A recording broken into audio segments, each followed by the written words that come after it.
السلام علیکم ویورز، امید کرتا ہوں آپ سب دوست خیریت سے ہوں گے۔ تسی ویکھ رہے میرا چینل حسنین ایگریکلچر ویلوگ۔ اج میں تھوڑے نال نویں ویڈیو لے کے حاضر ہویا ہوں۔ ویڈیو ویکھن تو پہلے میرے چینل نوں لائک سبسکرائب کر لو، تھوڑی بار میں حوصلہ دیواں دے گفٹ ہو سی تاکہ میں تھوڑے نال نویں انفارمیشن شیئر کر سکاں۔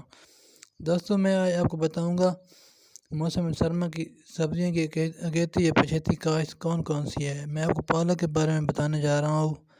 دیسی پالک، کنڈیاری پالک یا لاہوری پالک کی بنسبت زیادہ گرمی برداشت کر لیتی ہیں، ٹھیک ہے، اس لیے ہم نے پچھیتی کاشت فروری مارچ میں کرنی ہے اس کی، اور جبکہ اگیتی فصل جون جولائی میں بھی کاشت کر سکتے ہیں ہم، ٹھیک ہے دوستو۔ یہ پالک کی جو اگیتی پچھیتی کاشت ہے اس کے بارے میں نے آپ کو بتایا ہے۔ پچھیتی کاشت فروری مارچ میں کرنی ہے اور اگیتی کاشت جو ہے جون جولائی میں، ٹھیک ہے دوستو۔